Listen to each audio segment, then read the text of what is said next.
Bueno, compañeros, compañeras, buenas tardes a todos. Estamos en el último capítulo de la cátedra y tenemos nada más ni nada menos que a su titular, Guillermo Moreno, que va a hacer unas reflexiones finales después de estos 3 meses y pico que estuvimos compartiendo con todos los docentes y con todo el equipo de la cátedra. Bueno, fue un gusto, un placer transitar estas clases con todos ustedes. Esta es la clausura del primer ciclo virtual de la cátedra 2024. El año que viene, si Dios quiere, estaremos desde la Universidad Nacional de Luján, que ya los compañeros que están allí están haciendo todas las tramitaciones para empezar marzo, abril, el ciclo de la Universidad de Luján. Y así en la casa de estudios que nos vayan abriendo las puertas, iremos llevando esta cátedra de pensamiento económico peronista a todo el país y, por qué no, como dice Guillermo, al mundo también. Así que los dejo con Guillermo en sus palabras de reflexión final. Gracias a todos, compañeros, que les vaya muy bien. Igual seguimos en contacto para la entrega de certificados. Gracias, Leo Faría, muchas gracias.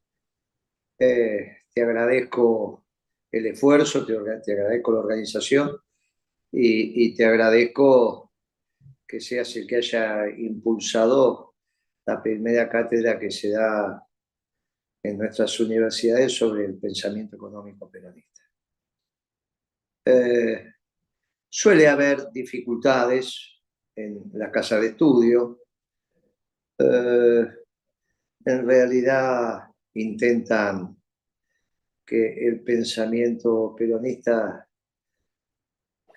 como estructuración de conceptos sea difuso y eso en los altos centros de estudio, y eso se lo debemos también a la socialdemocracia, que es la que suele ordenar este tipo de disciplina en las universidades, y al neoliberalismo. Ambos, como ya lo han dicho los profesores de la escuela austríaca. Y esto es muy importante. Ustedes habrán reflexionado alrededor de la teoría subjetiva del valor, de la teoría objetiva del valor, sobre la importancia de la armonía entre el capital y el trabajo, o el ordenador desde el capital, o desde el ordenador desde la socialización de los medios de producción.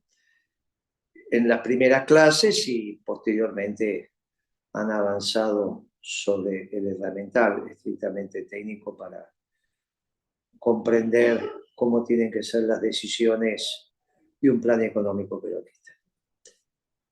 Y sobre esto nos vamos a referir, y sobre algún debate que ahora está planteado en el seno de nuestro espacio político en particular, pero que atraviesa el conjunto de la patria. Ustedes lo habrán escuchado a Elon Musk hablar de la renta universal. Es algo que se viene hablando desde hace tiempo en aquellos esquemas de pensamiento socialdemócratas, desde hace décadas.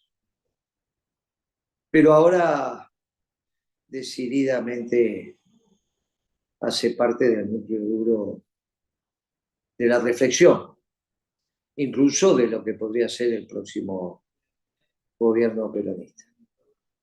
No escapa a ustedes que hace algunas semanas, a razón de la jura y la presentación de una constitución provincial, en este caso en la provincia de La Rioja, se mencionó a la renta universal ya de carácter constitucional para esa provincia. Obviamente no se reglamentó, es una expresión que puede llamarse la voluntad de determinada clase dirigente de que el conjunto de los riojanos tengan un ingreso piso al margen de su aporte en el aparato productivo en términos de generación de valor, pero que no está reglamentado y que entonces no sabemos de dónde salían los recursos, cómo se va a financiar, etcétera, etcétera. Lo veremos si algún día se reglamenta. Ahora, hubiese pasado desapercibido y no hubiese merecido más que alguna otra línea si no hubiese sido porque el gobernador de la provincia de Buenos Aires, que concurrió a la Jura de la Constitución, y fue correcto, no hubiese hecho hincapié en la importancia de este acápite en la reformulación de la Constitución riojana, caracterizándolo a este punto y por lo tanto a la Constitución como una Constitución progresista, no peronista, sabiendo que el gobernador es peronista, sabiendo la tradición que tiene La Rioja de acompañar la causa, la caracterizó como una constitución progresista. Las palabras no son inocuas. Las palabras expresan, salvo en determinadas situaciones muy patológicas, el pensamiento. De ahí que a veces con los errores que uno comete, dicen, ahí te apareció el verdadero pensamiento. Y cuando Kicillof, enfrentando las cámaras, dice, es una constitución progresista, miren lo que tiene, y habla de la renta universal, expresa con precisión hacia dónde quiere ir él, si es que tiene la posibilidad en un próximo gobierno de nuestro signo partidario.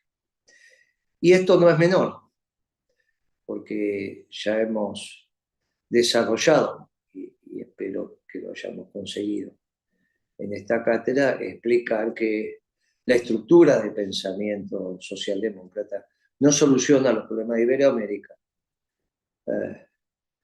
no es desde su marco conceptual, poniendo a la competencia como el ordenador de la economía o poniendo la rentabilidad del capital como eje de los procesos de inversión a solucionar los problemas de nuestro país y de la región.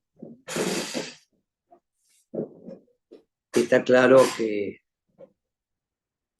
cuando nosotros en el último gobierno peronista se autoriza la devaluación que llevaron adelante Kicillof como ministro de Economía y Capitanich como jefe de gabinete, se inició un ciclo que ya lleva 10 años, donde todos los ministros de Economía a partir de ahí devaluaron y se endeudaron. Devaluaron y se endeudaron. Bueno, está claro que hace 10 años atrás comenzó la década perdida, el retroceso de nuestro país en términos económicos, financieros, es brutal. Y yo diría que transcurrida la década ganada y la posterior década perdida, estamos peor desde donde lo analicemos que las situaciones que antecedieron a las crisis del 89 o a la crisis del 2001.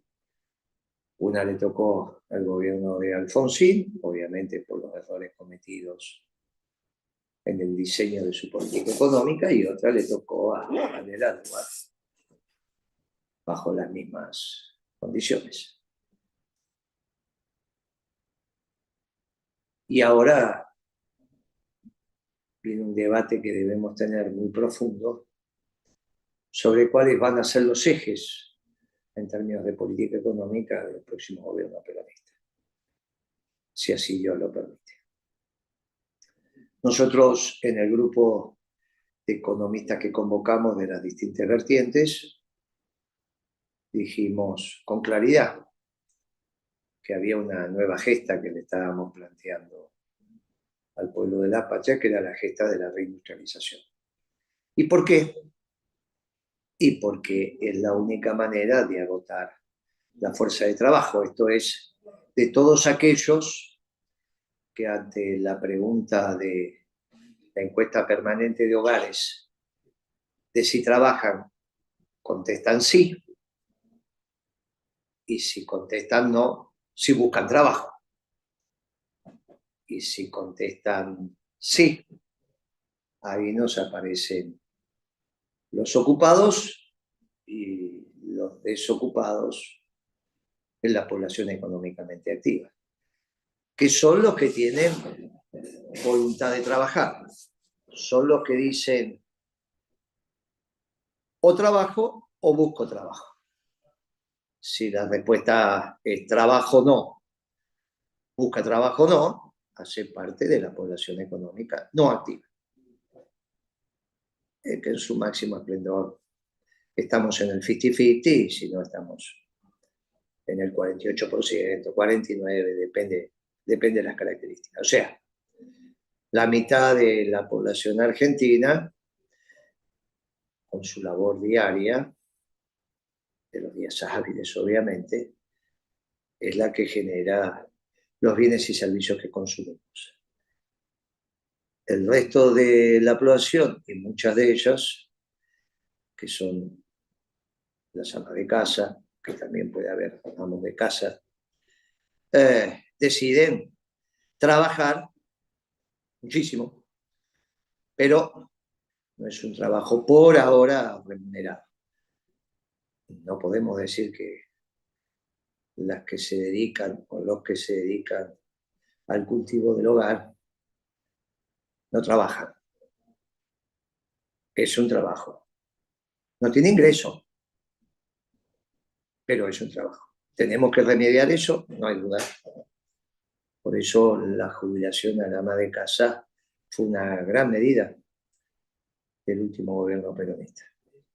Y reivindicó algo que es una asignatura pendiente desde la época de Eva, cuando pidió que hubiese un subsidio que se le diera a la mujer en el caso que se casara y decidiera ser ama de casa, para que manejara sus ingresos y tuviera su libertad económica. Obviamente que hace 70 años atrás el tema del manejo del ingreso monetario en el hogar era un ingreso que en general traía el hombre y desde ahí ejercía determinadas cuotas de poder. Eso naturalmente se fue terminando y el peronismo hizo mucho para eso. Pero no resolvió el pedido de Evita de subsidio.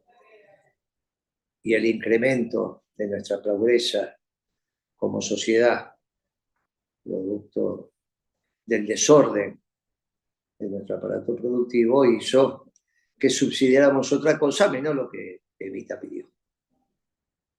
Evita no pidió así la renta universal. Ella pidió el subsidio a la ama de casa por el trabajo que hace, incluso en el momento que se casaba, incluso en el momento que se casaba, por el mero hecho de casarse, dignificando un trabajo extraordinario. No hay más que mirar para atrás para darnos cuenta que los que nos criaron hicieron un excelente trabajo, con los recursos que tenían, con la formación que tenían, con las aptitudes que tenían, pero nos sacaron en general buenas personas. El pueblo argentino es de buena madera, o sea que es normal que sean buenas personas, pero el hogar tuvo mucho que ver con eso. Y una de las formaciones tuvo que ver con la ética del trabajo. La ética del trabajo nos lo fue inculcado en la familia. No es solo el gran ordenador social. Cristina más de una vez ha hecho referencia a eso. Tiene que ver con las relaciones éticas. Está bien trabajar, no está mal.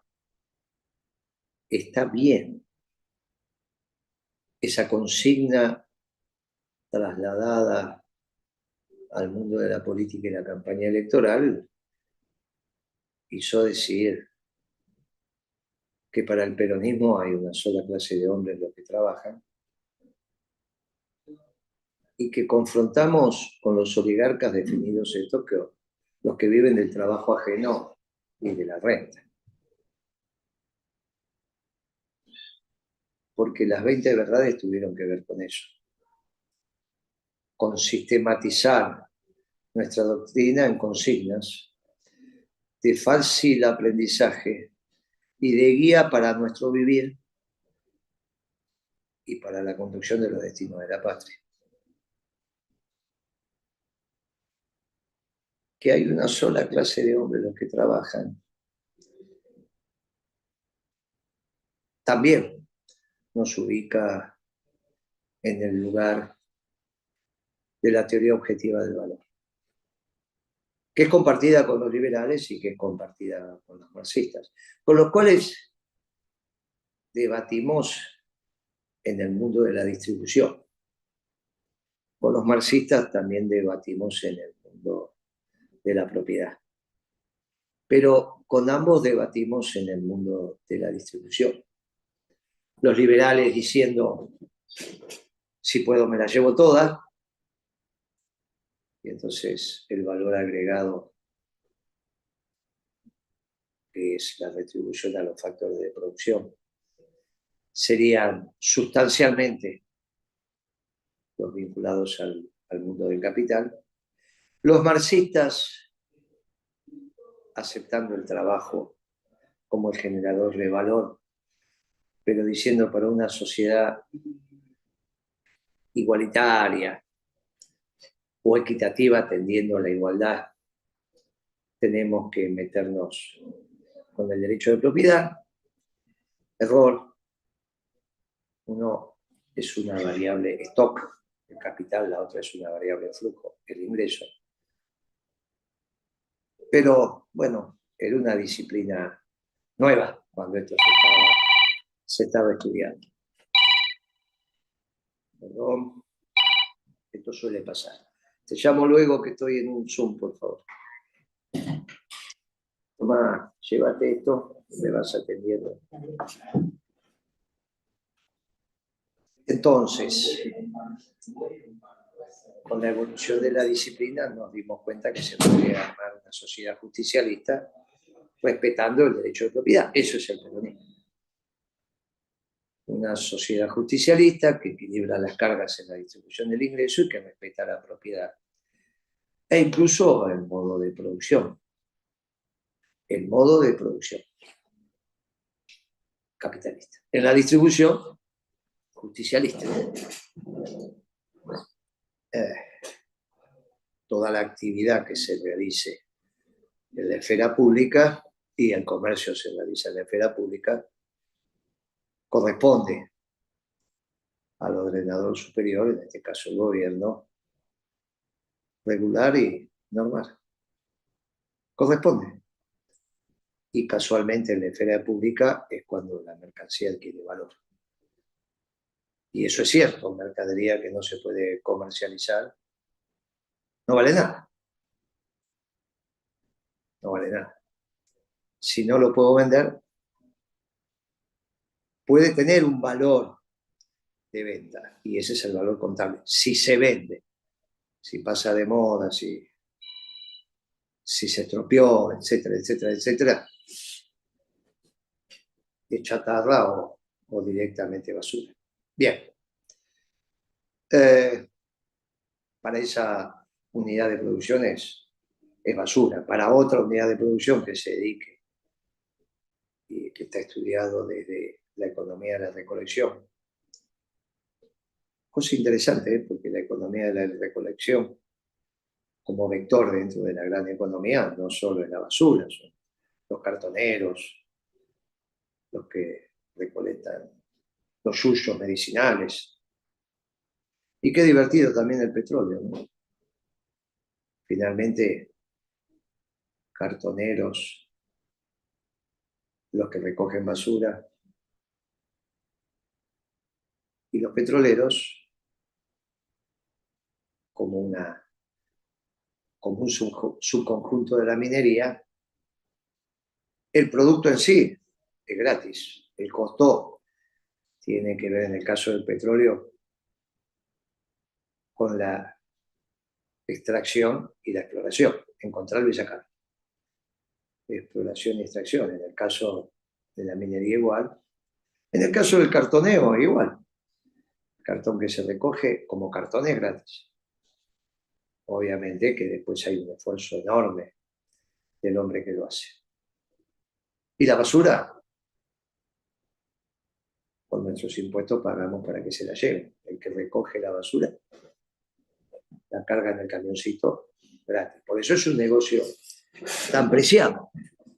Piensen que la mayoría de los que están acá no hacen ese tipo de negocios, donde el costo de la mercadería no es en sí, sino son los costos para hacerse de la mercadería. Por eso se llama el subconjunto de la economía de recolección. Bueno,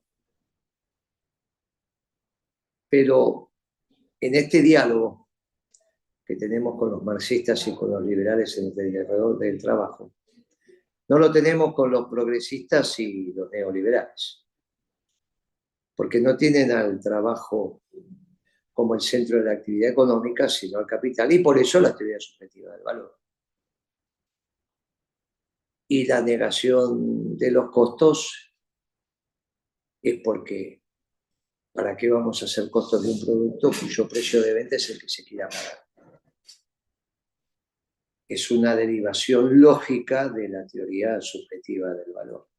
En la medida que el valor es generado por el precio que quiere pagar el que lo compra, las cosas cuestan lo que valen, dicen ellos. Para nosotros las cosas cuestan lo que cuestan y valen el precio. Cuestan lo que cuesta, vale lo que vale. No es que cuestan lo que valen. Ese dicho que pretende ser de sentido común no es de sentido común porque nos niegan el costo. Y si cuestan lo que valen, no vale la pena hacer costos. Si hacemos costos, estamos equivocados, hacemos parte casi de una economía donde no hemos incorporado, según el actual presidente, los registros más novedosos de la disciplina, que como corresponde a su caracterización son del fin del siglo XIX. Y uno dice, no, mira, muchísimo más novedosos somos los economistas del peronismo, mediados del siglo XX. Y de aquí para allá no hay grandes cosas, lo vemos en los premios Nobel que en general son sobre situaciones muy particulares y que no hacen a la dimensión de la cosa pública. Bien,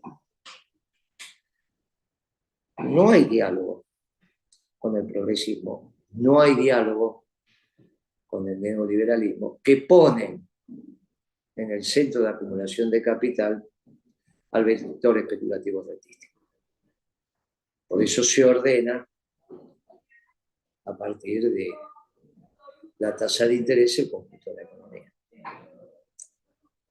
Claro, ahí nos retumba el rol de los fondos de inversión, que es una acumulación de capital líquido, pero que no es otra cosa que capital que se acumula de forma líquida que deviene del trabajo que generó ese capital, que es muy sencillo de entender.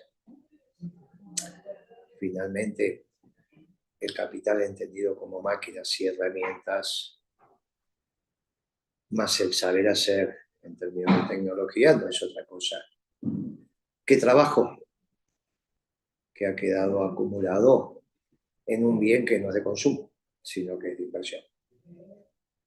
Que puede ser material o inmaterial, pero no es más que trabajo. No es más que trabajo. Por lo tanto, el trabajo, ya entrando en la economía peronista como centro de la acción del economista peronista, es el que ordena el conjunto de las relaciones de producción.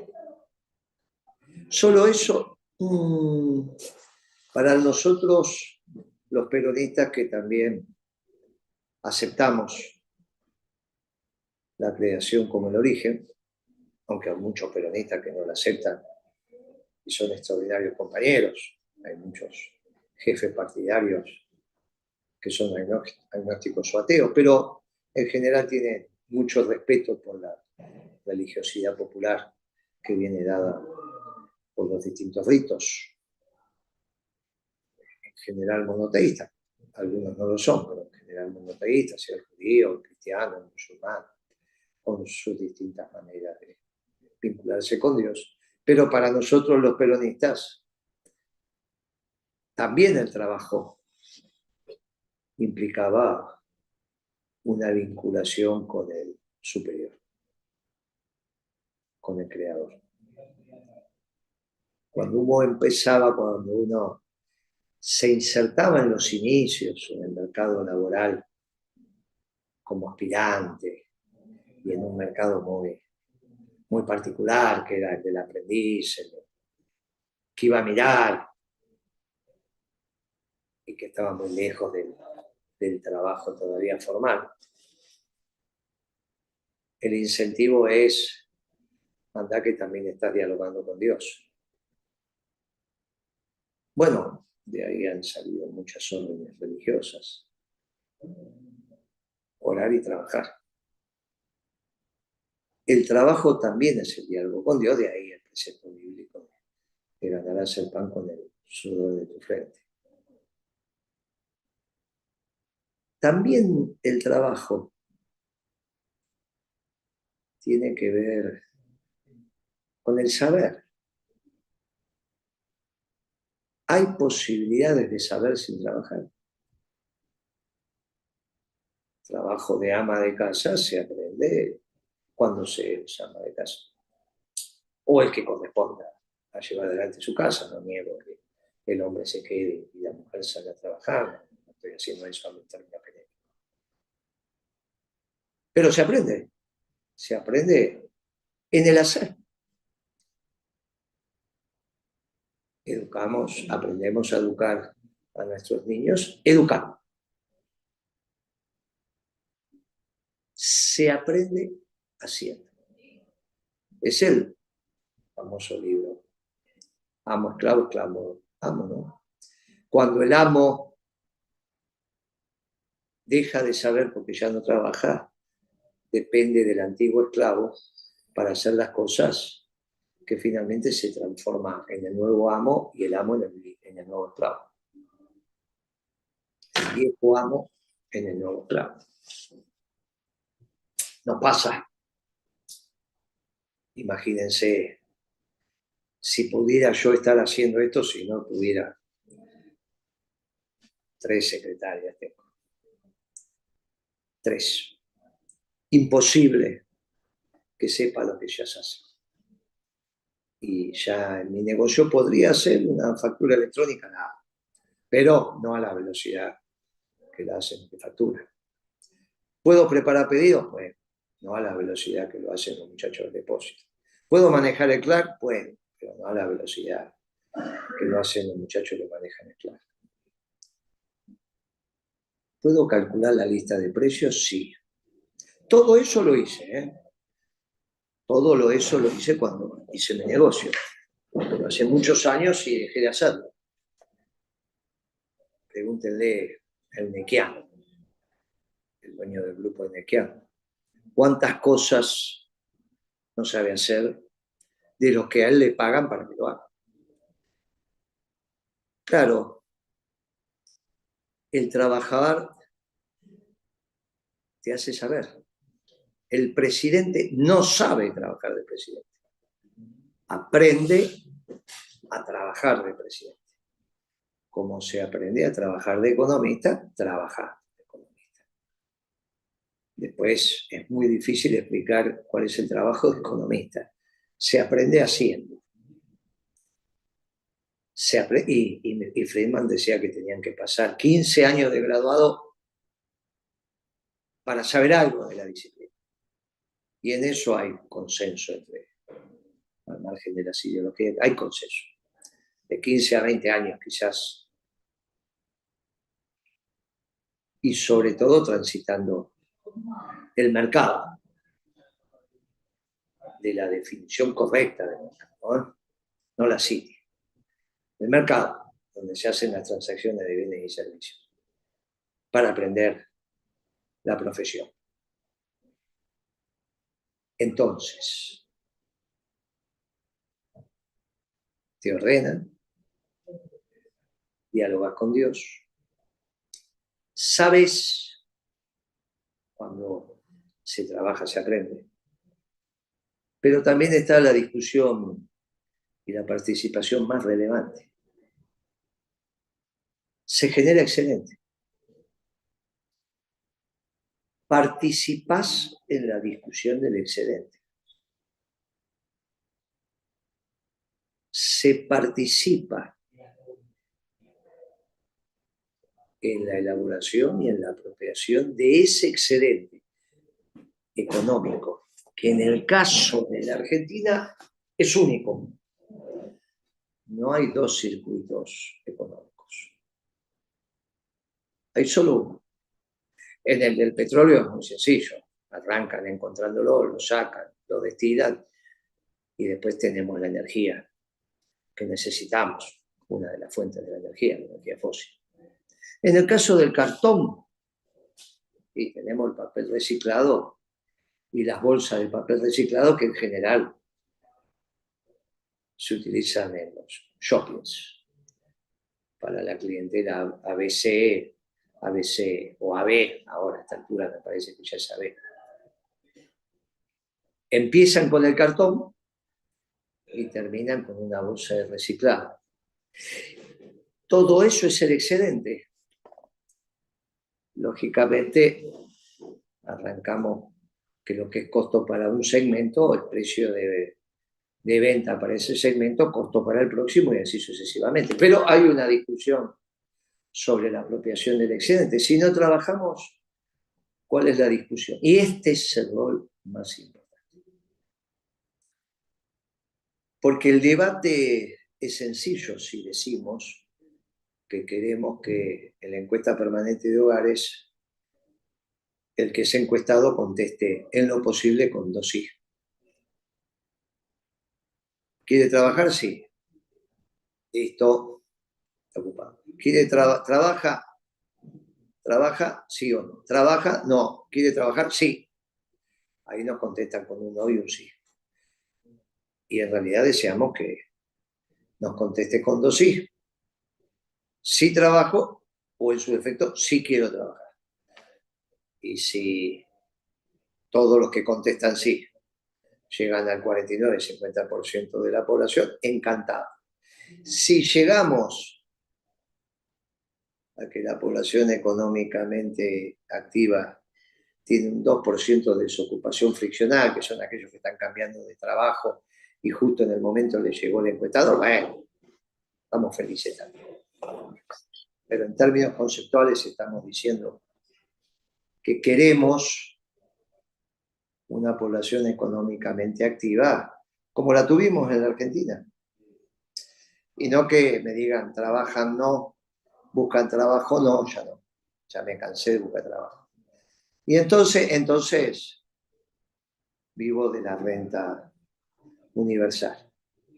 Primeras clases en la escuela primaria, la maestra solía decir con aquellos métodos, íbamos todos a la misma escuela.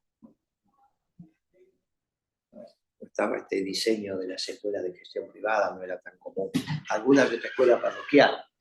Uy, mi esposa, vení que estamos cerrando el curso de economía, así te conocen, hay un montón acá que debe haber, acá está. Necesito que me traigan un calentito, ¿no? En este esquema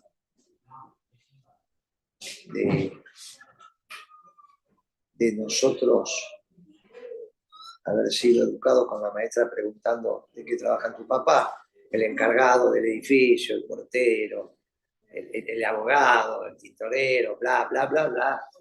Ahora nos encontraríamos con... No, mi papá vive de la renta universal. Bien. En este esquema sustantivo, nosotros nos diferenciamos igualmente. Claro, Las políticas después tienen que estar en la dirección de la reindustrialización. ¿Cuáles políticas? La fiscal, la monetaria, la de ingresos. La fiscal, en el caso de la Argentina, somos un país endeudado. Parte de la deuda, la mayor parte de la deuda exigible es del Estado. ¿Hay deuda del sector privado? Sí, pero el sector privado es acreedor del mundo. Tiene muchísimos más dólares que lo que el propio sector privado pidió. En cambio, el sector público no. Bueno, el sector público tiene que tener excedente en pesos, tiene que recaudar más de lo que gasta, como hicimos en la década ganada, para tener los pesos para pagar la deuda después de haber sido cambiada por los dólares pertinentes, porque no nos aceptan pesos.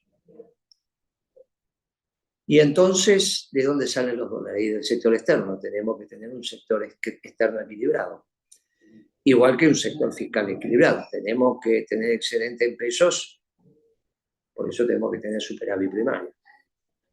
No tenemos que tener déficit fiscal primario, tenemos que tener superávit fiscal primario para que el porcentaje del fiscal primario sea equivalente al financiero. Entonces agarramos esa masa de pesos y la cambiamos por los dólares, ¿dónde? En el Banco Central. ¿Y de dónde salen los dólares del Banco Central? Del sector externo, y sobre el cual tenemos capacidad de decisión, y sobre la balanza comercial. Sobre los intereses, son más los que pagamos que los que cobramos. Quizás algún día, cuando resolvamos los temas, eso no sea tan así, porque la plata de los argentinos al exterior genera renta. Si la trajera, imagínense que una tasa de interés menor al 5%, que es lo que rinden los bonos del Tesoro norteamericano, al 3%, podría traer 12.000 millones de dólares por año, ya con eso, que son más o menos lo que tenemos de interés. La tasa de interés que pagamos es superior a la que cobraríamos si los argentinos trajeran los dólares. Claro, ese sector externo que hoy lo tenemos muy frágil, lo tenemos que administrar de la balanza comercial, para que nos dé una balanza comercial positiva y una cuenta corriente equilibrada. ¿Y qué hacemos con las inversiones extranjeras directas?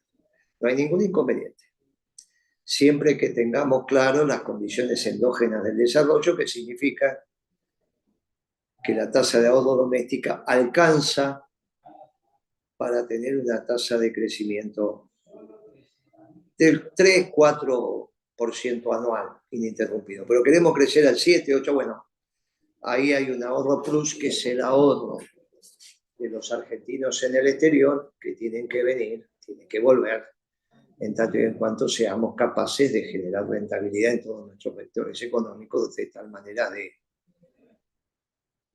que esos ahorros externos se transformen bajo algún instrumento, podría ser un fideicomiso internacional, en ahorro doméstico y financiar la inversión doméstica. Y ahí sí vamos a un 7-8% de tasa de crecimiento. Tenemos lo fiscal, tenemos lo monetario y tenemos la distribución del ingreso. ¿Cómo? 60-40 a favor de los trabajadores. Porque los trabajadores no solo se van a apropiar del salario, también se van a apropiar de renta de propiedad, de mucha propiedad que va a estar en manos de los trabajadores organizados. Error garrafal que el 51% de YPF está en manos del presidente. Lo conversé con Cristina, Error garrafal. Porque entonces a partir de ahí hay que ganar siempre las elecciones. No sea cuestión que gane Macri y después tenga Aranguren de ministro de Energía. Claro, para ganar siempre las elecciones la única posibilidad es partido único y una concepción hegemónica del poder. Nada más alejado del peronismo. Nosotros sí cambiamos la estructura económica de Argentina cuando pongamos el 51% de las acciones de YPF nuevamente en manos del sector privado, pero en manos del movimiento obrero organizado. Y nos despreocupamos de que los cuadros políticos sean patriotas o no sean patriotas. Porque si no nos vuelve a pasar lo de Galucho. que no es patriota. No solo Aranguren no era patriota, Galucho tampoco. En fin, pasamos por la política monetaria, pasamos por la política fiscal.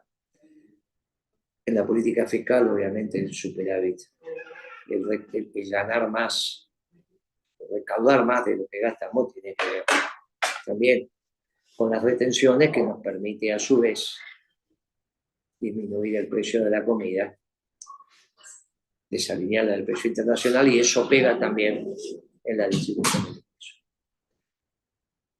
Y en la oferta doméstica de bienes y servicios pega el costo de los costos, que es el precio de la energía. Para eso decimos que para que haya energía abundante y barata también tenemos que hacer costos de la energía. Bien, finalmente la economía peronista dice para la Argentina cuáles son las dos rentas extraordinarias. La de la zona núcleo de la pampa húmeda, no tiene que ver con el trabajo humano, tiene que ver con la productividad de la tierra y esos dios, y con la cantidad de petróleo que el Señor quiso que tenga en nuestras tierras y en nuestros mares continentales. Nuestro trabajo es encontrarlo y sacarlo. Y en la zona núcleo es hacer las labores hasta tener el fruto. Esas rentas extraordinarias, que tienen que ver con la productividad excelsa de la tierra en la zona núcleo y con el petróleo que Dios nos dio, o la naturaleza, o lo que fuere, esas rentas extraordinarias al servicio del pueblo. Y ahí entonces sí estamos dentro del modo de producción capitalista con un 60-40 de distribución. Superior al 50-50 si hoy la tecnología lo permite. Y vamos terminando. Pero Moreno, está muy bien lo del trabajo, pero ¿qué hacemos con la tecnología que reemplaza mano de obra? ¿Y quién dijo que la tecnología que reemplaza mano de obra no puede ser propiedad del movimiento obrero? ¿Quién lo dice? ¿Quién dice que no puede administrar el movimiento obrero los años sabáticos y que eso no sea desocupación y renta universal? ¿Quién dice que el movimiento obrero no tiene que participar de la distribución del ingreso? ¿Quién dice que tiene que ser pasivo y recibir todos los días algo de una vez por mes, quincenal o lo que fuere, en la cuenta que tendré en el banco? Y eso lo dicen los neoliberales y los progresistas. No, muchachos, muchachas, no hay síntesis posible con el progresismo desde el punto de vista económico, porque son la escuela austríaca, son la teoría subjetiva del valor.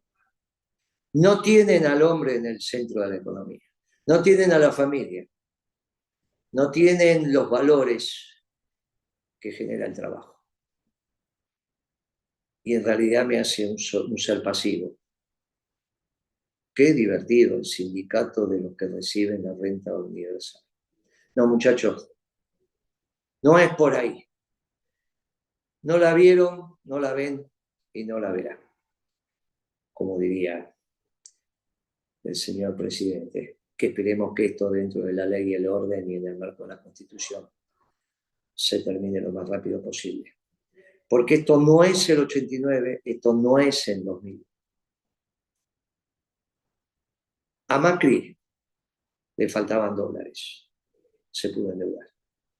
Había que haber dentro de la ley, el orden y la Constitución, sí, Macri, ya fracasaste, hagamos una economía que genere los dólares suficientes.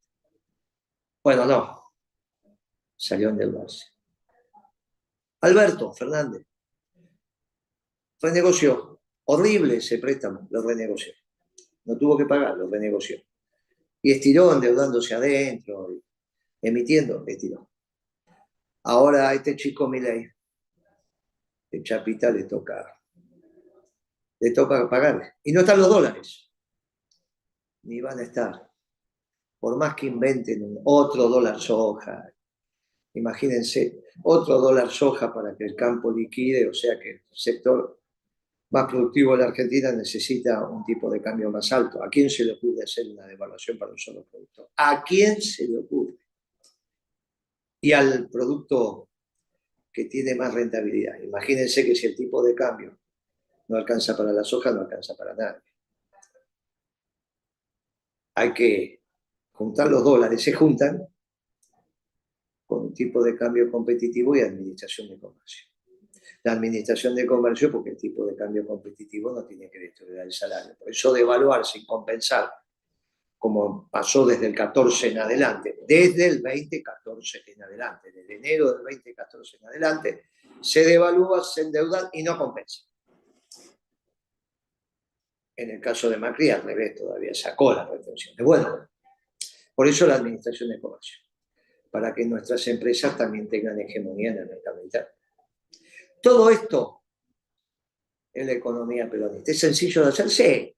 Pues sí, hicimos la década ganada. Hicimos la década ganada con estos conceptos.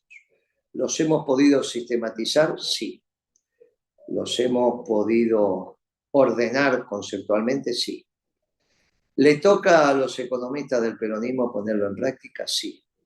¿Ya somos muchos, sí. Leo, te agradezco enormemente por haber formado economistas peronistas. A vos nuestro agradecimiento y a todos los profesores de este curso. Muchas gracias y un fuerte abrazo peronista. Gracias, Guillermo. Un abrazo grande. Gracias, compañeros.